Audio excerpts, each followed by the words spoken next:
Water bodies are a major part of the landscape. Oceans, rivers, and lakes are often beautiful, but they're not necessarily convenient places to build things.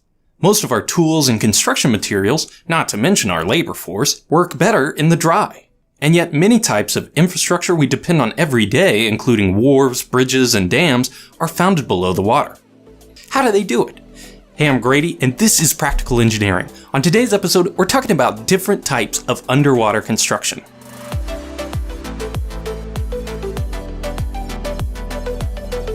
Structures.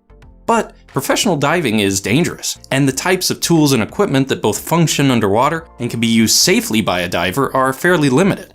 Remote vehicles and submersibles can take some of the risk away, but they're also limited in the types of tasks they can accomplish. So a lot of underwater construction involves getting rid of the water, so you're not building under it at all.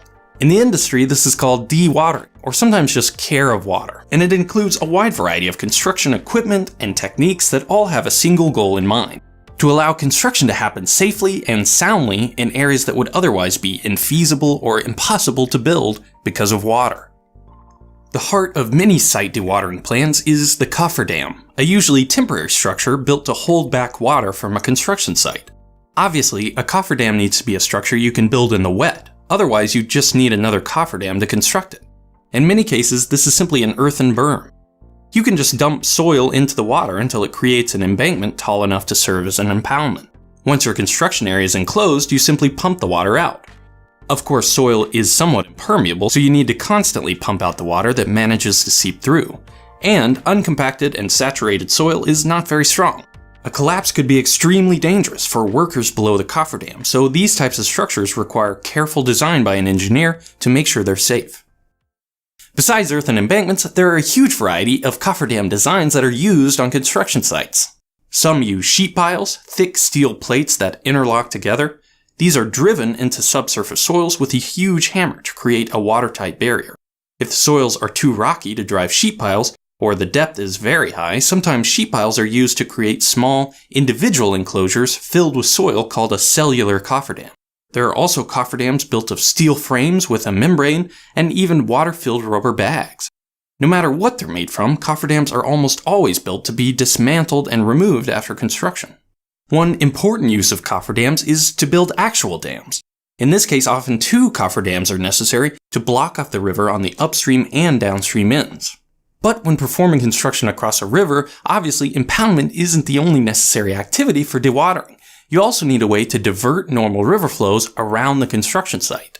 This is why many dams are constructed in phases. You can build most of the structure away from the main channel, then divert the river through the recently constructed intake or spillway, and finally construct the closure section of the dam. The Hoover Dam was built in a narrow canyon and needed massive diversion tunnels through the rock on either side. The lower entrances to these tunnels were sealed off after construction, but the rest of the tunnels became a part of the spillways. For certain types of structures, the foundation can be constructed off-site and floated in by barge, commonly called a caisson. A hollow box or cylinder is lowered into its proper location, and then the soil is excavated and removed from within until a sound layer of rock or strong soil is reached. Finally, the caisson is filled with concrete. Of course, that part about excavating down to a sound rock layer isn't as easy as it sounds. In the past, this was often done by workers, which meant that the inside of the caisson needed to be dewatered. And when you dewater a caisson, you create a difference in pressure between outside and inside, with only soil in between. This means a constant battle of seepage flowing in from the bottom of the caisson, or much worse, unstable soils that can rapidly erode and allow the caisson to flood. These problems are what led to the pneumatic caisson, a variation on the original design where compressed air is injected into the structure to balance pressure from the water below. In a pneumatic caisson, the air pressure is maintained equal to or higher than the water pressure at the bottom of the structure so that seepage and soil instability can be avoided. It works just like when you turn a cup upside down before putting it underwater, except in this case the cup is much bigger and the pressures inside can be much higher than normal atmospheric pressure. This is why workers on underwater foundations often got caisson disease, the same decompression sickness that divers get if they surface too quickly. The use of pneumatic caissons is fairly rare today because of all the safety issues. In fact, most advances in construction technology with regard to water are not toward better dewatering methods, but actually how to avoid dewatering altogether. One of those advancements is the use of drilled shafts.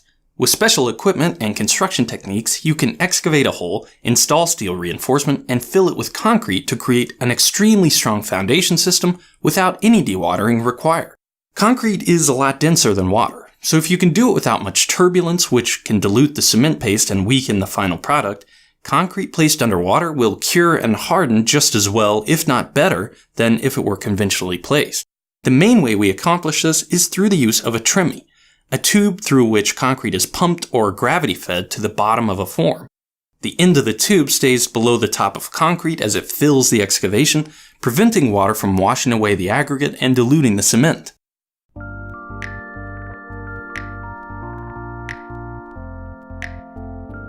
Whether the construction site's on the bottom of a lake or river, or simply located in the floodplain and only at risk during extreme weather, engineers and construction contractors put a significant amount of thought and consideration into the feasibility and costs of managing this water.